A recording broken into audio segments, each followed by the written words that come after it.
avec tous les événements survenus ces derniers temps, je n'avais vraiment pas eu le temps d'en faire part.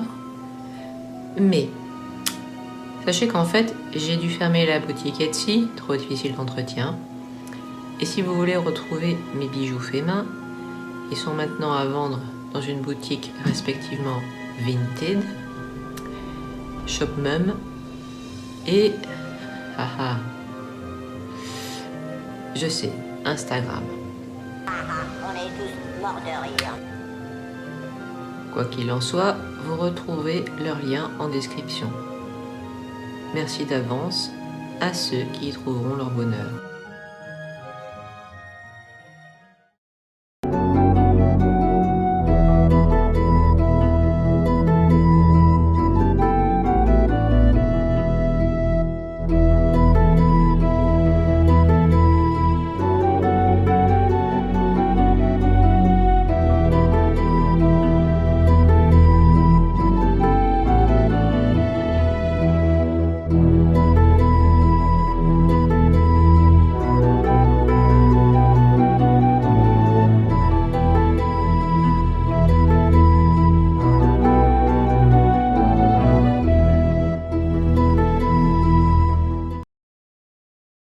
Bienvenue, imprudent mortel. Comme je l'avais annoncé, ce mois-ci démarre un nouveau cycle, un pendant à celui des sorcières que j'avais fait pendant un mois d'octobre. Or, sachez-le, le mois de mai était traditionnellement le mois des fées. Pourquoi ? Parce que le 1er mai était un sabbat connu jadis sous le nom de Beltane. Mais ce n'est pas tout. On disait que si on pouvait observer les Unseli ou fées noires sortant de leur hibernation au moment d'Halloween, 6 mois plus tôt, le moment où on passait au contraire de la saison sombre à la saison lumineuse, c'était les jolies fées bénéfiques ou Célie qu'on voyait sortir d'hibernation et qui étaient donc faciles à observer. Le mois de mai deviendra par extension le mois des fées. Ce n'est plus vraiment le cas aujourd'hui. Comme vous le savez, le 1er mai est plutôt consacré au travail. Mais il n'en demeure pas moins une certaine tendance à porter de la verdure, autrefois associée au retour du printemps, à travers la vente de muguet. Si le jour du 1er mai vous ne portiez pas de vert, c'est comme pour la fête de la Saint-Patrick. On pouvait vous jeter un seau d'eau à la figure, si vous n'en aviez pas sur vous. C'était le moment aussi de déclarer sa flamme, ou au contraire ses reproches, aux femmes du voisinage en déposant une fleur dont tout le monde comprenait le langage sur leur seuil. Et puis, bien sûr, la signification s'est quelque peu altérée. Saviez-vous qu'on évite toujours de se marier au mois de mai ? On prétend que c'est par respect pour la Vierge, parce que le mois de mai est le mois de la Vierge, mais vous comprenez aussi tout ce que cela signifie. Puisque ce n'est plus le mois des fées, c'est en quelque sorte resté le mois des dames. Et si on évitait autrefois les mariages en mai, c'était parce qu'on craignait l'enlèvement d'une mariée trop belle, ne fût-ce que pas en esprit, par des fées jalouses. Nous ont-elles donc toujours compliqué la vie ? Eh bien, il est temps de revenir là-dessus. Cet épisode sera consacré à leur définition, mais aussi à quoi elles servent. Nous allons le découvrir. J'ai expliqué qu'une sorcière est à l'origine une mortelle, mais qui a développé certains pouvoirs. Pour une fée, c'est l'inverse. Elle est une créature magique qui est née ainsi et qui n'est pas du tout humaine. Tout juste, peut-elle éventuellement acquérir une âme, humaine donc, si elle se marie avec un homme. Ce n'était pas rare, vous verrez. J'ai surtout retrouvé leurs traces dans les films pour enfants et dans les légendes populaires, à l'inverse des sorcières plus répandues dans la pop culture. Parce que chacun de nous peut être une sorcière. Mais pour être une fée, il vaut mieux être né telle. Les seules à brouiller la frontière sont les enchantresses. Des mortels qui ont appris la magie, comme les sorcières, qu'elles sont finalement, comme elles font le bien, on les appelle enchantresses. Elles font le bien comme les fées. Encore que toutes les fées ne sont pas bonnes, comme je vous l'ai dit plus tôt. Mais ça, aussi nous devrions le savoir. Notre représentation classique de la fée est ainsi. C'est forcément un être de sexe féminin, en fait pas toujours, mais nous reviendrons là-dessus plus tard. Elle est belle, c'est presque toujours un acquis, encore que certaines sont effrayantes, vous verrez aussi. Elle est bénéfique, mais ça non plus, ce n'est pas forcément le cas. Elle a des ailes et une baguette magique. Elle a de grands pouvoirs et le plus souvent, elle les utilise pour exaucer les souhaits. Voici la définition, disons grossière, de la fée dans l'imaginaire d'aujourd'hui. Sauf qu'il n'en a pas toujours été ainsi, loin de là. Il s'agit en fait d'un amalgame. La fée, en fait, est une race générique pour désigner certains êtres, mais il y a énormément de sous-catégories. Il y a déjà, je le disais, les Céli et Uncéli, c'est-à-dire les fées bonnes ou les fées maléfiques, mais également toutes sortes de sous-catégories et de différentes races qui s'y rattachent. Parmi elles, vous trouverez les dames blanches, les dames noires et les dames rouges, les vouivres, comme Mélusine, les sirènes, et oui, pas moins, les nagas, des légendes indiennes, et les dryades de nos forêts, ainsi que les nymphes, les muses, ou encore les biches blanches, certains laits qui finissent souvent tragiquement. Vous voyez que ça fait beaucoup de monde. Vous vous demandez probablement, mais alors qui sont ou que sont certaines célébrités? Je vous l'ai dit, la fée Mélusine était ce qu'on appelle une vouivre, c'est-à-dire une espèce de fée dont les jambes sont en fait une longue queue de serpent. Mélusine n'était pas née ainsi. Elle était le fruit de l'union malheureuse d'une fée et d'un être humain. Elle était donc hybride. Et c'était sa mère qui l'avait condamnée à avoir à tout jamais cette apparence, quand elle avait enfermé son père humain sous une montagne, pour se venger de lui et d'une promesse non tenue à sa mère. Je reviendrai aussi sur les mariages entre fées et mortels, parce qu'il y aurait beaucoup à dire dessus. Quant aux célèbres Viviane et Morgane, elles étaient en réalité des enchantresses, toutes les deux des mortels. La première était la princesse de Compère, et la seconde était également une princesse car elle était la demi-sœur du roi Arthur. Toutes les deux furent enseignées par Merlin, mais Viviane usait de magie blanche et Morgane de noir, notamment pour se venger d'un chevalier qui avait été infidèle. Viviane, elle, ne pouvait pas s'éloigner de la forêt de Brocéliande sans risquer de perdre ses pouvoirs. Et son amant Merlin lui manquait quand il allait voir Arthur et sa table ronde en Grande-Bretagne.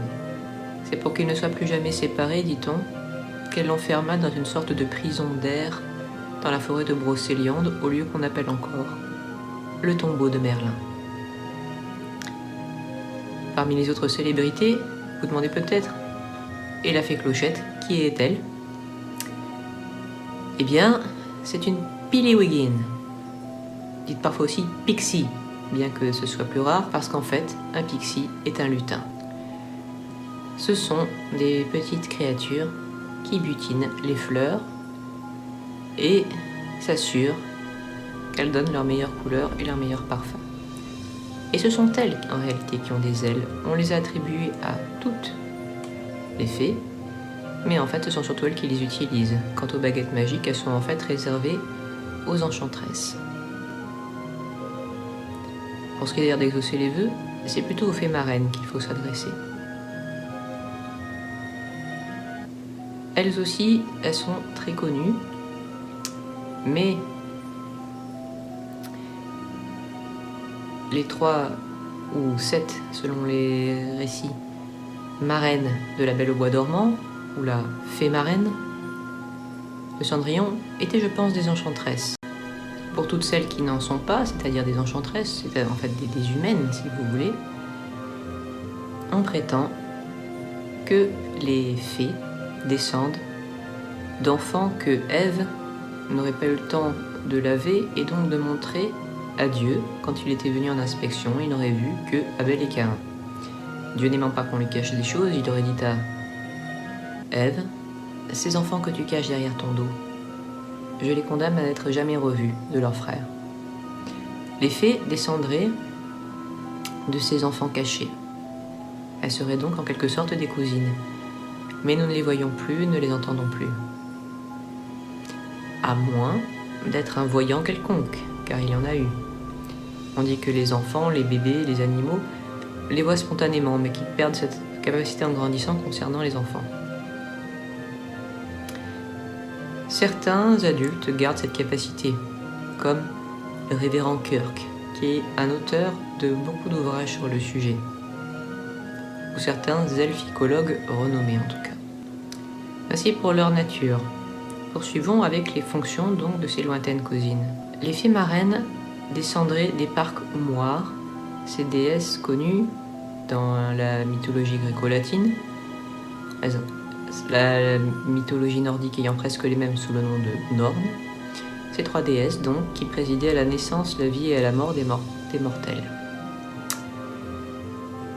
La croyance disparut après la christianisation, mais on garda l'habitude de parler de trois sœurs fileuses, car les parcs dévidaient le fil de la vie, fileuses, qui se présentaient à chaque naissance d'enfant et venaient lui faire des dons, donc d'où l'idée de vœux, et aussi prédire son avenir. La troisième fée, qu'on disait fatale, fée et fatale ont la même origine en latin, fatum. La troisième pouvait annoncer le jour de la mort de l'enfant. Et elle tombait juste.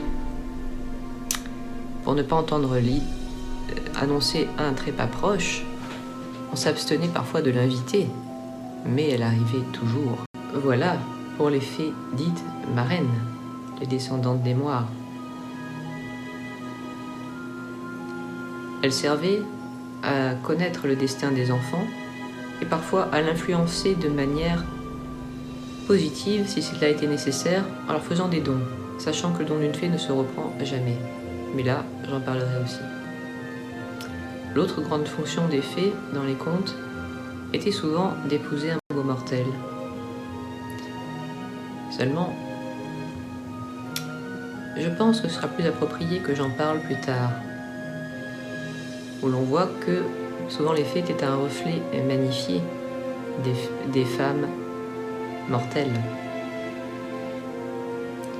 Donc si elles n'épousaient pas un mortel, si elles n'étaient pas occupées à faire le bien de leur filleule, à quoi servaient donc les fées?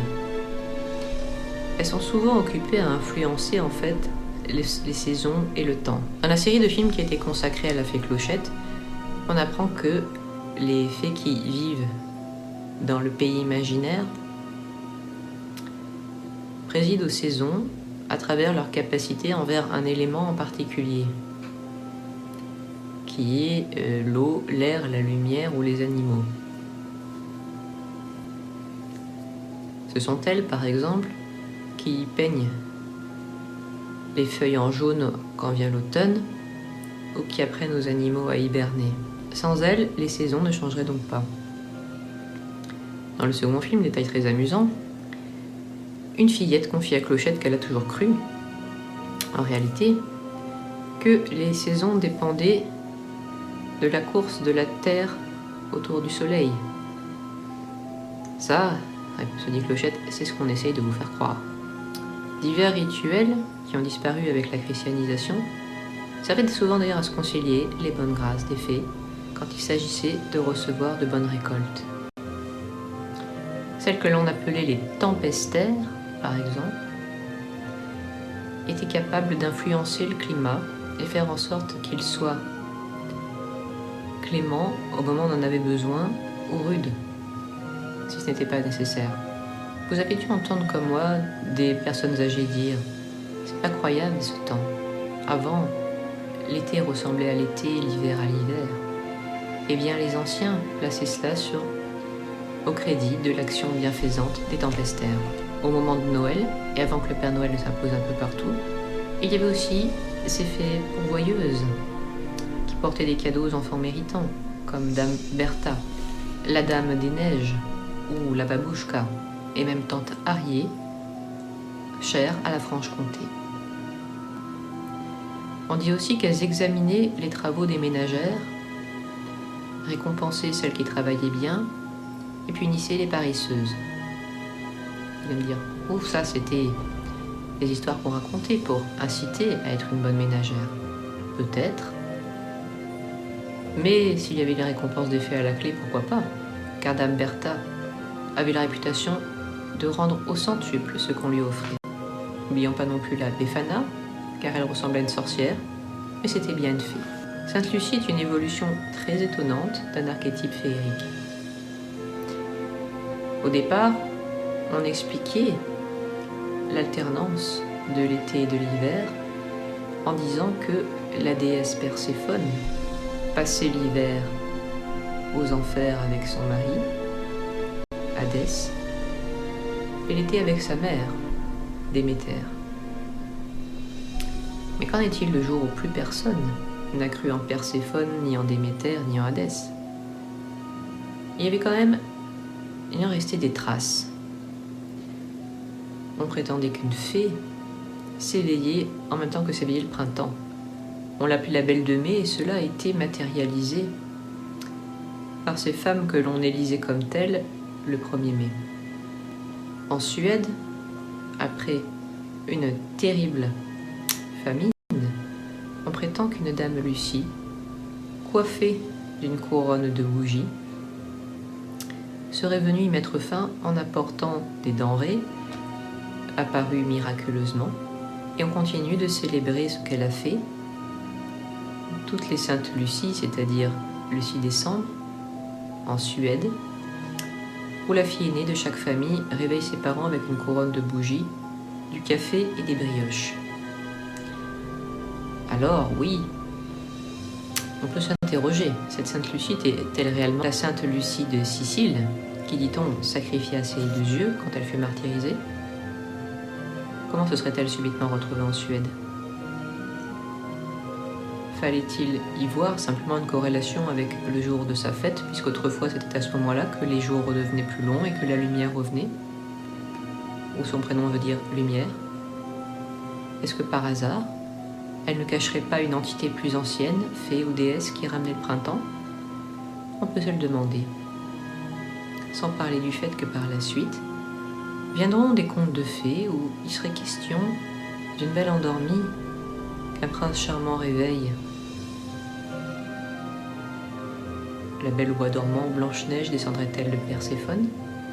Je vois que vous avez deviné, même si elles sont des princesses. Marrainée parfois par les fées, et non pas des fées elles-mêmes. Voici qui sont les fées et voici à quoi elles servent. Mais où habitent-elles? Et que sont-elles, moralement parlant? La question mérite d'être posée. Vous vous doutez sans doute qu'on ne rencontre pas les fées dans nos brillants centres-villes. Mais au-delà des lieux naturels, où avaient-elles leur habitat? J'y répondrai la prochaine fois. J'espère jusqu'ici que ces histoires sur les fées vous auront intéressé. Vous donne rendez-vous la semaine prochaine. D'ici là, si vous me soutenir, voyez le lien en description, le Tipeee et du Ko-fi. N'oubliez pas de vous abonner, de mettre un pouce bleu, de commenter et de regarder sous votre lit en éteint la lumière. Au revoir, un prudent mortel.